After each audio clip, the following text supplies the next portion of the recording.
Assalamualaikum warahmatullahi wabarakatuh, Bapak Ibu peserta PPG. Pada kesempatan kali ini kita akan belajar membahas soal pedagogik bidang IPA, gitu ya. Nah, Bapak Ibu, pada kesempatan kali ini saya akan membahas 5 soal yang berkaitan dengan bidang IPA. Nah, soal pedagogik di tahun ini 2025 jumlahnya 35, sedangkan soal SCT-nya adalah 30. Jadi total pilihan gandanya ada 65 soal, gitu ya. Kemudian pilihan gandanya ada dua jenis, yaitu pilihan ganda sederhana dan pilihan ganda kompleks. Di mana pilihan ganda sederhana, satu soal jawaban yang benar adalah satu, sedangkan pilihan ganda kompleks adalah di mana dalam satu soal itu ada beberapa pilihan, ada beberapa jawaban yang benar. Begitu. Oke, baik, kita akan mulai belajar mengenai soal pedagogik untuk mapel IPA ya Bapak Ibu. Perhatikan alat dan bahan berikut. Nah, ini Bapak Ibu sudah terlihat alat dan bahannya. Ibu Sayuti menginginkan siswanya melakukan praktikum dengan peralatan di atas secara berkelompok. Nah, strategi pengelolaan kegiatan yang tepat supaya siswa mencapai tujuan pembelajaran. Apa tujuan pembelajarannya? Dapat mengidentifikasi faktor-faktor yang mempengaruhi laju fotosintesis adalah, nah kalau berkelompok Bapak Ibu, maka pasti adalah membagi tugas ya. Kita cari yang membagi tugas. Membagi tugas itu ada yang B gitu ya, membagi tugas untuk membuat rangkaian Igen House dan meletakkannya di beberapa tempat yang intensitas cahayanya berbeda. Begitu ya. Oke, kemudian kita ada yang membagi tugas. Yang E, membagi tugas untuk membuat rangkaian Igen House dan meletakkannya di beberapa tempat yang intensitas cahayanya paling kuat. Nah, Bapak Ibu, kenapa Bu tidak mendemonstrasikan gitu ya? Kemudian mendemonstrasikan tidak saya pilih begitu Bapak Ibu, karena kita di sini ada kata kuncinya dalam soal yaitu berkelompok. Jadi membagi tugas ada di ada di mana? Ada di B, ada di C, ada di E, gitu ya. Nah, Bapak Ibu, perbedaannya di sana membagi tugas. Yang B yaitu intensitas cahayanya berbeda. Yang C membagi tugas melakukan uji amilum sesuai dengan tahapan uji SARS dari sampel daun yang berfotosintesis pada intensitas cahaya berbeda. Kemudian yang E membagi tugas untuk membuat rangkaian Igen House dan meletakkannya di beberapa tempat yang intensitas cahaya yang paling kuat. Nah, pada kegiatan praktek ini Bapak Ibu, maka yang paling tepat itu adalah yang mana, yang B. Kenapa? Untuk mencapai tujuan pembelajaran dapat mengidentifikasi faktor-faktor yang mempengaruhi laju fotosintesis melalui praktikum dengan alat dan bahan percobaannya. Apa ini bahan percobaannya dan alatnya? Yaitu Igen House. Berikutnya adalah analisis dari setiap pilihan yang diberikan, gitu ya.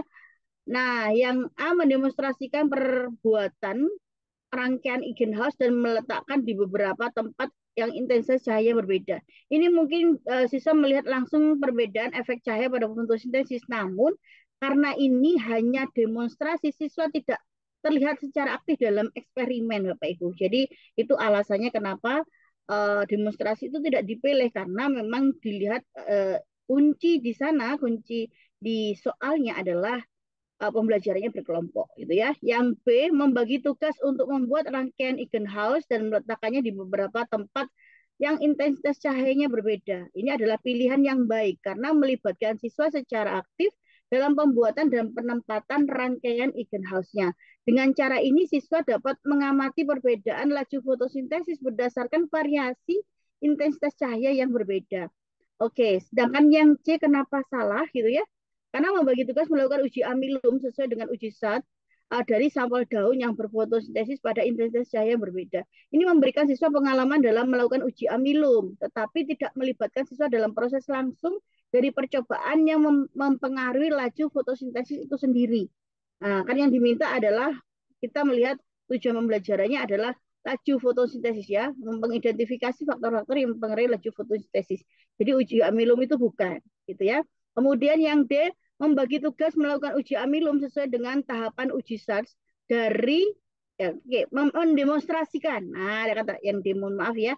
Yang D itu mendemonstrasikan pelaksanaan uji amilum sesuai tahapan uji SARS dari sampel daun yang berfotosintesis pada intensitas cahaya tersebut. Ini memberikan penjelasan tentang proses, tetapi siswa tidak terlibat langsung dalam eksperimen sehingga kurang mendukung keterlibatan aktif mereka. Sedangkan yang E kenapa kurang tepat? Karena membagi tugas untuk membuat rangkaian in-house dan meletakkannya di beberapa tempat yang intensitas cahayanya paling kuat.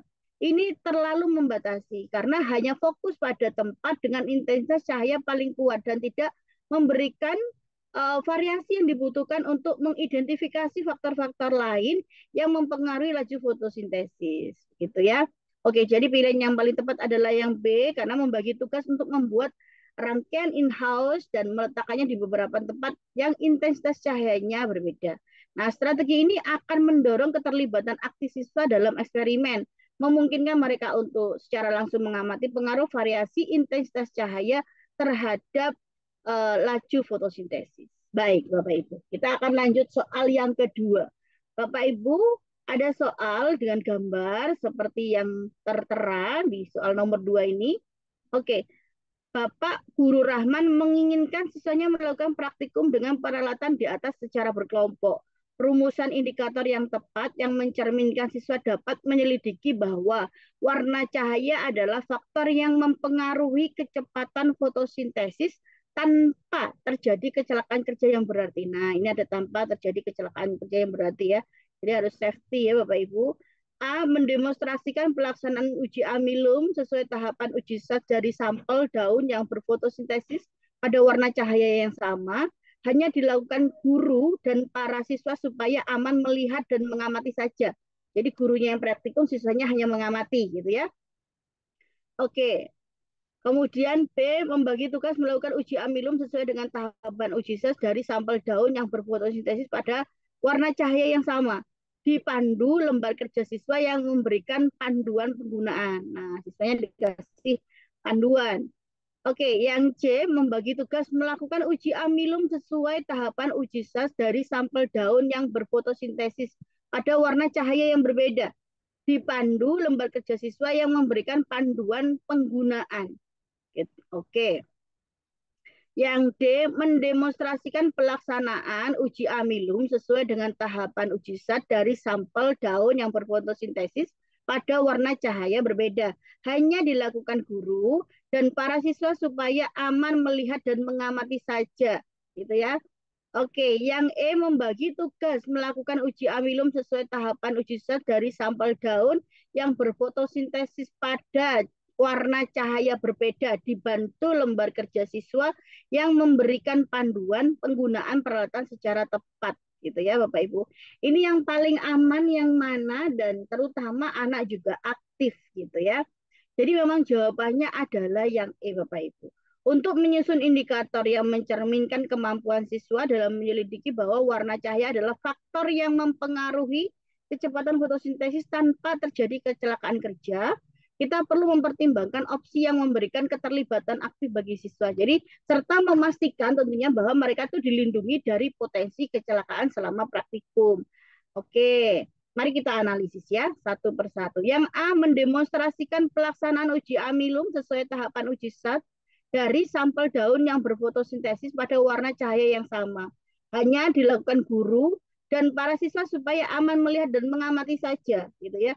Ini tidak melibatkan siswa secara aktif dalam proses eksperimen, hanya sebagai pengamat sehingga kurang mencerminkan kemampuan penyelidikan mereka, gitu ya. Ini kenapa tidak tepat jawaban yang A. Yang B membagi tugas melakukan uji amilum sesuai tahapan uji SAT dari sampel daun yang berfotosintesis pada warna cahaya yang sama, dipandu lembar kerja siswa yang memberikan panduan penggunaan. Meskipun ada panduan, ini hanya menguji pada warna cahaya yang sama dan tidak mencakup variasi yang diperlukan untuk menyelidiki pengaruh warna cahaya terhadap fotosintesis. Nah, ini kurang tepat gitu ya. Yang C membagi tugas melakukan uji amilum sesuai tahapan uji SAT dari sampul daun yang berfotosintesis pada warna cahaya berbeda. Dipandu lembar kerja siswa yang memberikan panduan penggunaan. Ini memungkinkan siswa untuk melakukan penyelidikan dengan berbagai warna cahaya, memberikan data yang relevan, Untuk menentukan pengaruhnya terhadap fotosintesis, ini juga dapat dilakukan dengan aman jika dipandu dengan baik. Gitu ya. Yang D, mendemonstrasikan pelaksanaan uji amilum sesuai dengan tahapan uji stres dari sampel daun yang berfotosintesis pada warna cahaya berbeda. Hanya dilakukan guru dan para siswa supaya aman melihat dan mengamati saja. Nih, ini hanya sebagai demonstrasi tanpa keterlibatan langsung siswa sehingga tidak mencerminkan kemampuan penyelidikan, Bapak Ibu. Baik, jadi yang E membagi tugas melakukan uji amilum sesuai tahapan uji stres dari sampel daun yang berfotosintesis pada warna cahaya berbeda dipandu lembar kerja siswa yang memberikan panduan penggunaan peralatan secara tepat. Ini merupakan pilihan yang sangat baik. Siswa dapat melakukan eksperimen secara aktif dengan berbagai warna cahaya dan didukung oleh lembar kerja yang memandu mereka dalam penggunaan alat dengan aman. Nah, kesimpulannya, indikator yang paling tepat untuk mencerminkan kemampuan siswa dalam menyelidiki bahwa warna cahaya adalah faktor yang mempengaruhi kecepatan fotosintesis tanpa terjadi kecelakaan kerja yang berarti adalah yang E ya, Bapak Ibu. Baik, kita akan membahas soal yang ketiga. Salah satu capaian pembelajaran IPA fase D adalah peserta didik memiliki keteguhan dalam mengambil keputusan yang benar untuk menghindari zat adiktif dan adiktif yang membahayakan dirinya dan lingkungan. PED akan mengajar di kelas 9A di mana beberapa orang peserta didik cenderung pasif dalam mengikuti pembelajaran. Mereka jarang berpartisipasi dalam diskusi, malas-malasan ketika mengerjakan prosedur eksperimen, dan terlihat tidak fokus selama pembelajaran berlangsung. Untuk memfasilitasi pembelajaran yang berpusat pada peserta didik, Pak Edi menggunakan model pembelajaran berbasis masalah, di mana peserta didik bekerja dalam kelompok yang terdiri dari 4 orang. Manakah pernyataan berikut yang benar berdasarkan kasus di atas?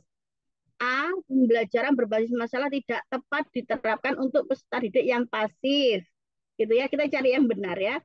Yang B, peserta didik sebaiknya dikelompokkan secara heterogen berdasarkan keaktifannya. C, peserta didik yang aktif sebaiknya diberi tugas khusus dalam kelompok. D, peserta didik sebaiknya dikelompokkan secara homogen berdasarkan minat. Peserta didik yang aktif dibatasi dalam menyampaikan pendapatnya saat diskusi. Bapak Ibu, jika ada soal semacam ini, jelas jika Bapak Ibu ingin pembelajarannya itu lebih aktif gitu ya, pengelompokannya harus heterogen, Bapak Ibu. Nah, jadi harus heterogen berdasarkan apa gitu ya? Berdasarkan keaktifannya atau oke. Jadi yang C yaitu berdasarkan situasi yang dijelaskan, pernyataan yang paling benar atau sesuai dengan prinsip pembelajaran berbasis masalah adalah peserta didik yang pasif sebaiknya diberikan tugas khusus dalam kelompok gitu ya. Maksudnya dikasih peran gitu ya. Alasan untuk memilih pernyataannya adalah memberi tugas khusus. Dengan memberikan tugas khusus kepada peserta didik yang cenderung pasif, mereka akan merasa memiliki tanggung jawab atau dapat berkontribusi dalam kelompok. Hal ini dapat membantu mereka terlibat lebih aktif dalam proses pembelajaran. Oke, kemudian meningkatkan keterlibatan. Tugas khusus dapat dirancang untuk menarik minat mereka dan mendorong partisipasi aktif sehingga mereka dapat belajar untuk berkontribusi dan mengambil keputusan yang benar terkait materi yang dipelajari. Pernyataan lainnya tidak tepat karena pembelajaran berbasis masalah justru dirancang untuk meningkatkan keterlibatan peserta didik termasuk yang pasif melalui kolaborasi atau kerjasama. Yang B, mengelompokkan berdasarkan keaktifan dapat membuat peserta didik pasif, merasa terasing dan tidak terlibat. Ya, kelompok heterogen dapat lebih mendorong interaksi, gitu ya. Oke, D, mengelompokkan berdasarkan minat belajar bisa baik, tetapi tidak mempertimbangkan aspek keaktifan peserta didik yang dapat mempengaruhi dinamika kelompok. Yang E, membatasi peserta didik yang aktif berbicara dapat mengurangi kesempatan belajar dan interaksi dalam kelompok yang bertentangan dengan prinsip pembelajaran kolaboratif. Dengan demikian, memberikan tugas khusus kepada peserta didik yang pasif adalah langkah yang tepat untuk mendorong partisipasi mereka dalam pembelajaran. Nah, Bapak Ibu, jadi ini lebih menekankan kepada peserta didik yang pasifnya diberikan peran ya, tugas kelompok khusus dalam kelompok gitu ya. Oke. Soal yang keempat ya Bapak Ibu, Bu Eti mengajar di kelas 7D dengan karakter siswa yang beragam, termasuk beberapa siswa yang sangat aktif dan impulsif dan beberapa orang siswa yang sangat pasif begitu ya. Rumusan tujuan pembelajaran yang telah dibuat oleh Bu Eti adalah sebagai berikut. Setelah melakukan percobaan, siswa dapat menganalisis. Menganalisis itu adalah C4 ya Bapak Ibu, komponen penyusunan campuran sederhana yang benar. Bu Eti ingin melangsungkan pembelajaran sesuai dengan tujuan pembelajaran dan karakteristik. A. Melakukan ice breaking untuk menarik perhatian siswa. Ke, satu, dua, memotivasi siswa tentang pentingnya pembelajaran. Konsep pemisahan campuran. Tiga, menyampaikan tujuan pembelajaran yang ingin dicapai. Empat, mengelompokkan siswa ke dalam kelompok kecil yang heterogen. Lima, memberikan penjelasan singkat tentang campuran dan komponennya. 6. Membagikan LKPD dan menjelaskan langkah-langkah percobaan. Nah, klik pilihan yang benar atau salah untuk setiap pertanyaan yang sesuai. Bapak Ibu, ini namanya adalah pilihan ganda kompleks ya. Siswa dibagi ke dalam kelompok kecil yang heterogen. Benar atau tidak? Benar atau salah jawabannya ya. Oke, kemudian siswa impulsif dimasukkan ke dalam kelompok yang sama. Sama-sama impulsif begitu ya Bu. Yang ketiga, siswa impulsif tidak dilibatkan dalam kegiatan yang bersifat motorik. Setiap siswa dipastikan terlibat dalam kegiatan percobaan. Siswa yang pasti diberi tugas memimpin diskusi kelompok. Baik Bapak Ibu, akan kita bahas ya mengenai uh, soal ini. Jadi Bapak Ibu, siswa dibagi ke dalam kelompok kecil yang heterogen. Benar. Gitu ya, pengelompokannya harus heterogen. Siswa impulsif dimasukkan ke dalam kelompok yang sama gitu ya. Itu adalah salah. Nah, kemudian kenapa alasannya begitu ya? Siswa dibagi ke dalam kelompok kecil yang heterogen benar. Jadi mengelompokkan siswa secara heterogen adalah strategi yang baik untuk memastikan bahwa siswa dengan berbagai karakteristik dapat saling mendukung dan belajar satu sama lain. Maka itu benar. Siswa impulsif dimasukkan ke dalam kelompok yang sama. Itu salah. Kenapa salah? Karena memasukkan siswa impulsif ke dalam kelompok yang sama dapat menyebabkan dinamika negatif dan mengganggu fokus kelompok. Sebaiknya siswa impulsif dikelompokkan dengan siswa lain yang dapat menyeimbangkan sifat mereka, gitu ya. Yang ketiga, siswa impulsif tidak dilibatkan dalam kegiatan yang bersifat motorik. Itu juga salah, Bapak Ibu. Karena apa? Siswa impulsif itu sebaiknya tetap dilibatkan dalam kegiatan motorik, tetapi perlu ada pengawasan atau bimbingan untuk membantu mereka tetap terfokus atau tidak terlalu berlebihan gitu ya. Yang keempat, setiap siswa dipastikan terlibat dalam kegiatan percobaan. Benar. Karena apa? Memastikan setiap siswa terlibat adalah penting untuk mencapai tujuan pembelajaran dan memberikan pengalaman yang berarti bagi semua siswa. Yang kelima, siswa yang pasti diberi tugas memimpin diskusi kelompok. Salah gitu ya. Kenapa salah? Karena siswa yang pasti mungkin belum siap untuk memimpin diskusi, sebaiknya mereka diberi tugas dapat membantu mereka berkontribusi dan berpartisipasi dulu. Tetapi bukan tugas memimpin langsung tanpa dukungan. Begitu ya Bapak Ibu. Jadi siswa dibagi ke dalam kelompok kecil yang heterogen benar, siswa impulsif dimasukkan ke dalam kelompok yang sama itu salah. Siswa impulsif tidak dilibatkan dalam kegiatan yang bersifat motorik itu salah. Setiap siswa dipastikan terlibat dalam kegiatan percobaan benar. Siswa yang pasti diberi tugas memimpin diskusi kelompok itu salah gitu ya. Baik, soal yang akan kita bahas adalah soal yang terakhir Bapak Ibu di sesi ini. Soal yang kelima adalah aktivitas peserta didik pada pembelajaran IPA dituntut dalam menyampaikan ide atau gagasan untuk melakukan efisiensi pemakaian energi listrik dalam kehidupan sehari-hari sebagai solusi dari kebutuhan dan penghematan energi listrik. Jadi pembelajaran IPA tersebut sangat diperlukan di abad ke-21 ini. Tujuan pembelajaran IPA yang relevan untuk melatih kecakapan tersebut adalah A. Mengkomunikasikan hasil pemikiran tentang sumber dan penghematan energi listrik. B. Menghitung daya listrik total untuk solusi penghematan energi yang ada di rumah. C. Mengidentifikasi besaran listrik untuk penghematan energi yang ada di rumah. D. Menjelaskan jenis-jenis sumber listrik untuk efisiensi energi listrik. E. Membedakan arti daya dan energi listrik dalam perhitungan rekening di rumah. Nah, Tujuan pembelajaran IPA yang relevan untuk melatih kecakapan tersebut, Bapak Ibu, abad 21. Abad 21 gitu ya. Oke. Jadi Bapak Ibu yang abad 21 itu kan ada kemampuan atau keterampilan 4C, komunikasi gitu ya Bapak Ibu, kolaborasi. Nah, Bapak Ibu. Oke.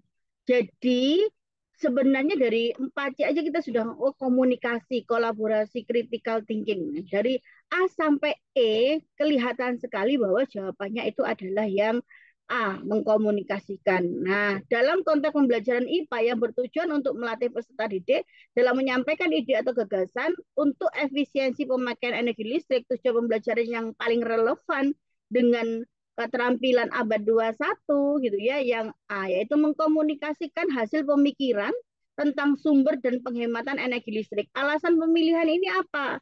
Satu ya, mengembangkan keterampilan komunikasi. Tujuan ini menekankan kemampuan peserta didik untuk menyampaikan ide dan gagasan mereka secara jelas yang sangat penting di abad 21. Kemudian keterlibatan aktif. Dengan mengkomunikasikan hasil pemikiran, siswa dapat berdiskusi dan berbagi solusi yang kreatif. Nah, kolaborasi dengan teman-teman mereka serta belajar dari perspektif satu sama lain. Kemudian relevan dengan konteks kehidupan sehari-hari. Jadi memahami dan mendiskusikan penghematan energi listrik dalam konteks nyata sangat penting bagi siswa, mengingat tantangan kebutuhan energi saat ini. Sedangkan opsi lainnya gitu ya juga penting, tapi yang sesuai dengan abad 21 yaitu adalah pilihan yang A.